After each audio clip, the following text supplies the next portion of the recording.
On one fateful night in the middle of September 2013, 5-year-old Epic was sitting on his dining room table looking on the laptop. He was searching through YouTube and specifically for a combination of two of his favorite things on the planet, that being cars and numbers. Then everything changed when those two aforementioned favorite things came up in a certain search engine on Epic's feed. It was the 2013 Geico 400 at Chicagoland, the first race to open up the chase. But Epic didn't really know what the chase was. All that he really cared about was that he saw colorful cars with numbers racing around a track at over 175 miles per hour. Immediately mesmerized by the race, he eventually caught up on all the lore in NASCAR up to that race. All the spin gate drama that happened in Richmond the week before, and the recent lore from the last 3 or 4 seasons, and in doing so, immediately found his favorite driver that he was going to root for the rest of their career. That being Jimmie Johnson. Jimmie Johnson, there was multiple things that Epic really liked about him.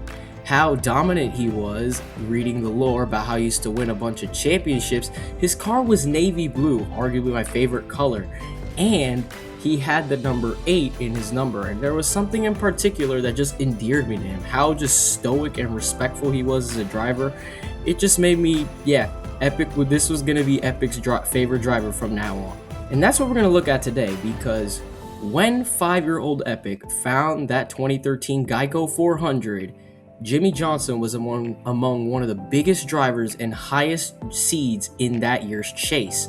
So that's what we're going to look at. Jimmie Johnson's 2013 season and why this is the most overlooked championship season in Jimmie Johnson's career.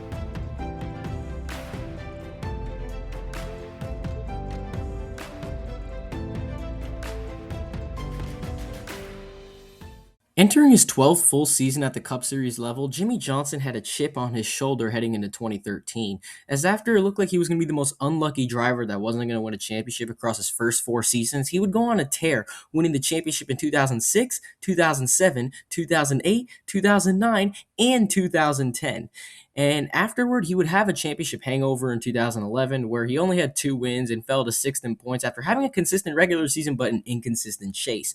And in 2012, he was honestly one of the top 2 most dominant drivers on the year, with Brad Keselowski being the other. But unfortunately, 2 bad races in the final 2 races, which included a crash at Phoenix and rear gear failure at Homestead, saw him fall to 3rd in the final standings at the end of the year, leaving him bitter at the end of his championship results. But in 2013, it was also going to be a fresh, clean slate for Jimmie Johnson, because gone was the COT that had been in use, the car of tomorrow that had been in use since 2007, and in was the new Gen 6 car that NASCAR was going to be driving full-time for the first time, a brand new car since the mid-2000s. This car looked way more relatable. Unlike the COT, which was extremely boxy, the Gen 6 cars were way more sleek and looked more like their street counterparts. So everyone was on basically an even playing field, sort of, and people were going to try to get as much data and information they had in the preseason Thunder to try to see how this car worked. And in preseason Thunder, unfortunately, Johnson wouldn't actually get a bunch of information for him to get use for as Daytona Speed Weeks came around. As even though he finished preseason Thunder, he would only finish 14th in the Sprint Unlimited because he crashed on lap 14, but he was able to place 4th in the first Budweiser Duel, meaning he was going to start 9th in the Daytona 500 that year. So Johnson was entering the 2013 Daytona 500 just to learn how to drive the Gen 6 car and to avenge what happened the previous year and start off this 2013 season with a bang. The fast line. He probably doesn't want to give that up, but he's getting down there looking at Jimmie Johnson alongside as well. And here comes Johnson. Here he comes. Can't quite clear him. And Keselowski has the momentum on the outside. It's definitely moving. You can see Brad Keselowski on the inside getting smaller and smaller in that 2 car. Yeah, what you'd really like to have happen, Biffle and Danica particularly, is these guys on the outside can clear the inside guys. Then it gives them some options. Let them finish. We are still green. And here come the leaders. Yeah, Mark Martin is really pushing Dale Earnhardt Jr. in that 88. Jr. to the inside of Greg Biffle. The green flag still flies. Martin's number 55. Keselowski in the 2. Biffle backing up. Patrick behind him. For the second time, the Daytona 500 goes to Jimmie Johnson, 5-time champion from El Cajon, California, and his Rick Hendricks Chevrolet. Lee Petty, Richard Petty, David Pearson, Dave Marcus, Dale Earnhardt, and now Jimmie Johnson.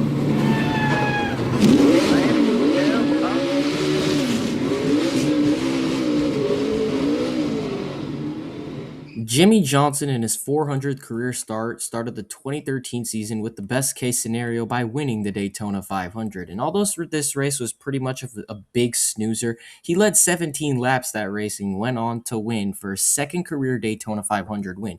And this would go on to be crew chief Chad Knaus's first Daytona 500 as a team owner, because the previous Daytona 500 Johnson won in 2006 saw Knaus suspended, and Darian Grubb was the interim crew chief at the time. This win in his 400th career start put Johnson comfortably in the points lead after 1 week, and in the second race at Phoenix, he qualified inside the top 5, ran inside there for most of the day, and although he only led 1 lap on the day, he went on to finish in second behind leader Carl Edwards. And at Las Vegas, Johnson had another strong race, qualifying inside the top 5 for the second week in a row, going on to lead 66 laps and going on to finish in 6th after falling back in the final laps. But unfortunately, he would lose his points lead after the 4th race at Bristol, where after he was running on the lead lap for most of the race, a blown tire late in the race forced him all the way back to a 22nd place finish 2 laps down. And at California, he struggled in the back of the pack all day, but he was able to salvage a 12th place finish, falling to 3rd in the championship standings. Race number 6 at Martinsville saw Johnson have a lights-out performance, getting his first pole of the season and going on to show that no one was going to be a threat to him, leading 346 of the 500 laps to get his second win of the 2013 season. And across the next 3 races, after taking the points lead back from the win at Martinsville, he went on to have finishes of 6th at Texas, 3rd at Kansas, and 12th at Richmond. And at Talladega, it looked like he was going to battle for another win there for his first since the 2011 season, leading 16 laps, but he was only able to muster up a 5th place finish. And while trying to defend his Southern 500 win from the year prior at Darlington, he qualified on the outside pole, and similar to Phoenix, although he qualified really well and ran up front almost the entire event, he was only able to show a 4th place finish and not a W in the wins column. And even after a lackluster Coca-Cola 600 where he finished in 22nd, he still held the points lead by 32 points over Carl Edwards after the first third of the season. After the first third of the 2013 season, Jimmie Johnson had mixed feelings as he was able to get his 4th career All-Star race win and 2nd straight before the Coca-Cola 600 where he had a mediocre run. But at Dover, his favorite track, his home playground, he was able to dominate, leading 143 laps. But on the very last restart, he jumped Juan Pablo Montoya, and NASCAR issued him a penalty to drive through the pit road under green, and Johnson would be classified 17th when it was all said and done.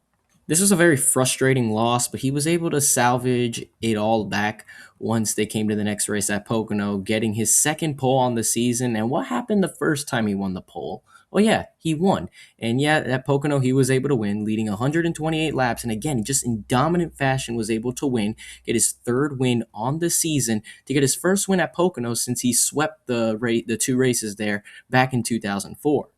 At Michigan, Johnson would qualify in the mid portion of the field, but would charge to the front during the race, leading 18 laps. And in the final run, Greg Biffle would be leading the race, and Johnson would close in right behind him with under 10 laps remaining. And as they came into under 5 laps remaining, unfortunately, just like Bristol, Johnson would have a flat tire and would be classified 28th for his worst finish of the season up to that point. But he was able to still hold the points lead after that race, being ahead by 31 points over Carl Edwards and 49 over Clint Bowyer. And at Sonoma, Johnson would finish 9th place after a pretty respectable race. And at Kentucky, Johnson had the best car on the day, leading 182 laps after qualifying in the 3rd position. But on the lap 246 restart, Johnson had a pretty bad restart and got spun by Joey Logano, and Johnson would have to work his way back up through the pack and was able to salvage a 9th place finish as Matt Kenseth went on to get the victory. As they returned back To Daytona to mark the halfway point of the 2013 season, Jimmie Johnson was able to qualify in the 8th position and across the race established himself as, again, the most dominant car in the field. As remember, this is a super speedway race. We look at plate races now as tracks where really anyone has a shot. This early Gen 6 package, if you got out in front and you had a really good car, you were going to stay out front. As across the 161 laps, Jimmie Johnson led 94 of them, and even on the green-white checker, he was able to hold off Tony Stewart and Kevin Harvick to get his 4th win on the 2013 season, extend his points lead to 49 points over second place, and becoming the first driver since Bobby Allison back in 1982 to sweep both Daytona races in the season. What a good first half of the year for Jimmie Johnson.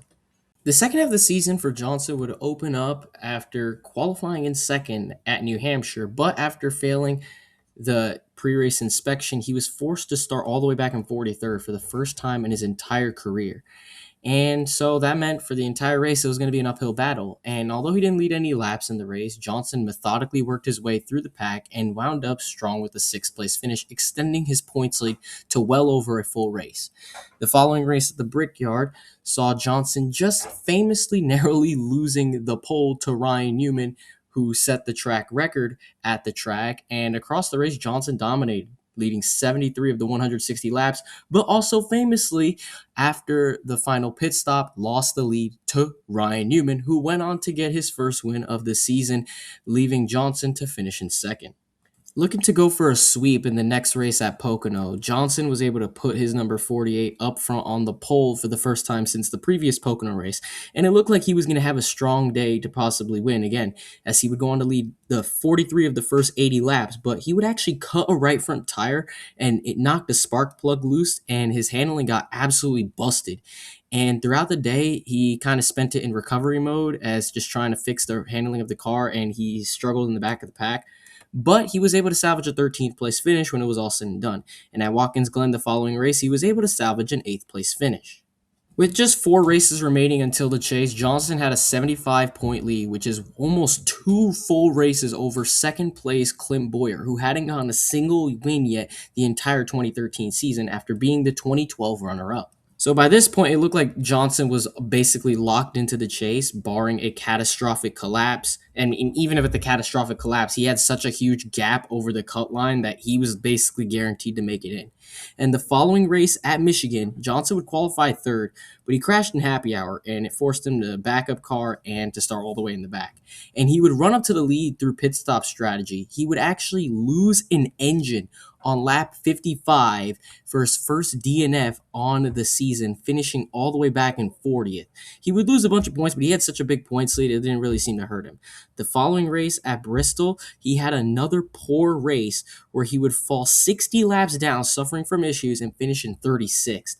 And at Atlanta, he just had a mediocre run and struggled with more problems, finishing 28th, 4 laps down.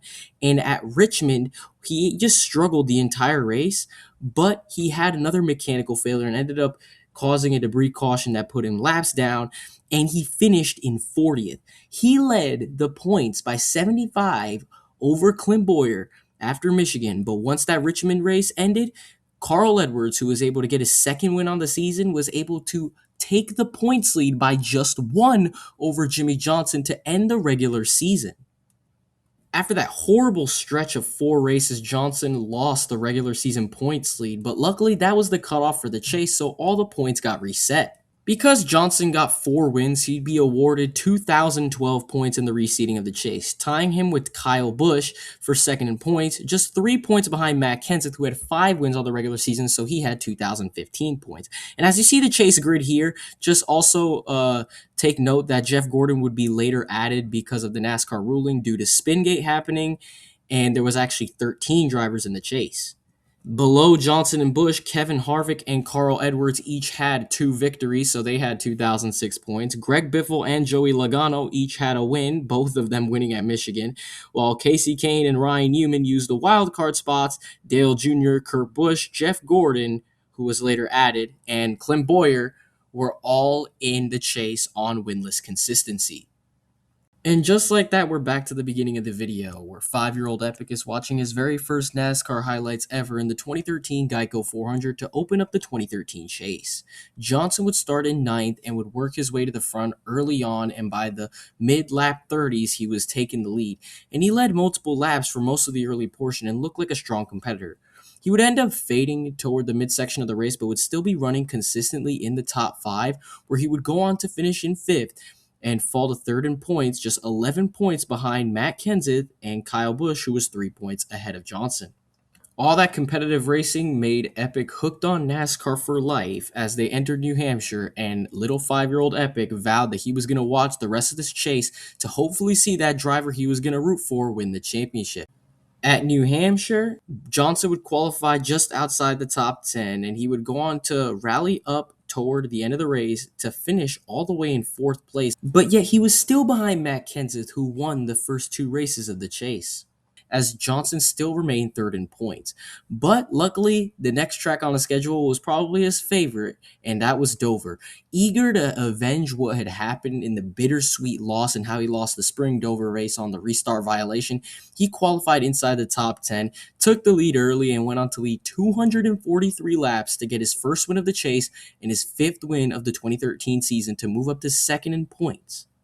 Being just 8 points behind Kenseth after his Dover win, he looked to go to Kansas to try to gain some more points, and that he would. After qualifying inside the top 5, he only led a few laps, but that vital bonus point is definitely going to help him in the long run, as he would go on to finish in 6th behind 5 chasers that hadn't really started off the 2013 chase that great, leaving Johnson just 3 points behind Kenseth after Kansas.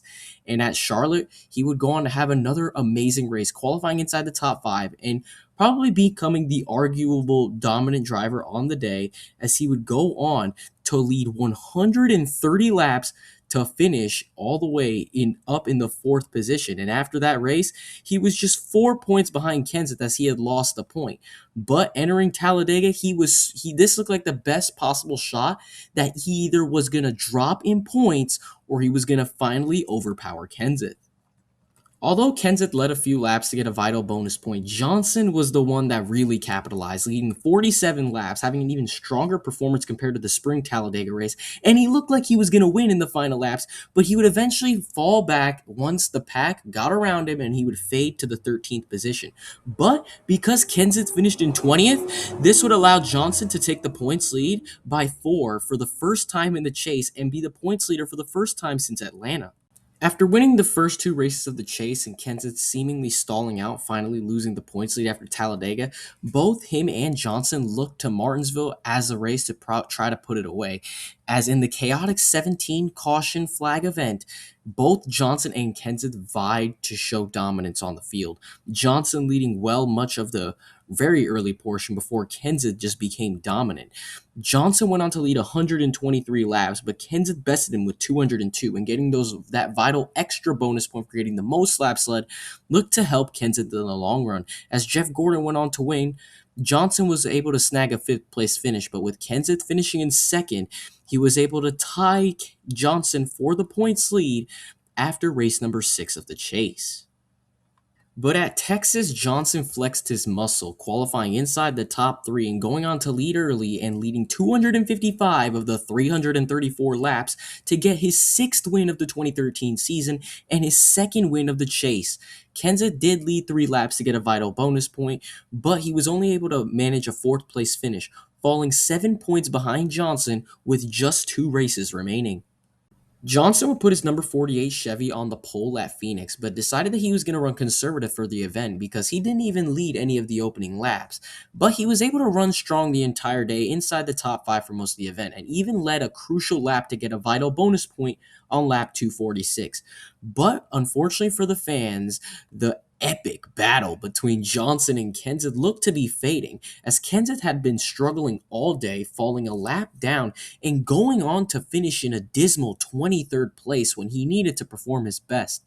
Johnson was able to come with a 3rd place finish after nearly getting involved in other people's problems, and would enter the season finale at Homestead with a 28-point lead over Kenseth. And keep in mind, with this points format this season, 47 points was the biggest amount of points you could gain in any given race, meaning Kenseth was basically half a race behind Johnson with just one race remaining in the season. To close out the 2013 season at Homestead, the Ford EcoBoost 400 looked like it was going to give us a show. Jimmie Johnson only needed to finish 23rd or better to clinch his 6th Cup Series championship, but we all know that that could go horribly wrong. Just look at the previous year's Homestead race with his rear gear failure. So he still wanted to be running decently conservative. Matt Kenseth, however, wasn't going to make it completely easy. He was going to try to do everything he could to try to gain back those 28 points to try to get his 2nd career championship 10 years after his first. Keep in mind, the only other driver that was in mathematical contention to win this championship was Kevin Harvick, sitting 34 points behind Johnson in the standings after getting his 2nd chase win the previous race at Phoenix. And right away, Kenseth went into maximum aggression mode while his rival Johnson went into max conservative. Kenseth immediately blitzed out into the lead right away and led for majority of the early portion and well into the lap 160s. And it looked like he was going to be a shoo-in to win.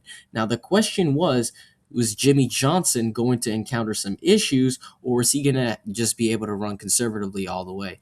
This race didn't have too many cautions, but Kenseth was leading the race and dominating the show, getting 2 vital bonus points for leading the most laps at 144. He wasn't able to close the deal, however, as his teammate Denny Hamlin was able to get around him late in the race and lead a bunch of laps to get his first win of the season after missing the chase because of problems with injury early on in the season. Kenseth's 2nd place finish should be good, as it would award him 44 points. Kevin Harvick was irrelevant and ran 10th, so we're just going to completely ignore him even though he got 8 laps led. But Jimmie Johnson, after qualifying in 7th, did exactly what he had to do and ran the definition of conservative all day to finish in 7th and to coast his 6th career Cup Series championship by just 19 points over his rival, Matt Kenseth.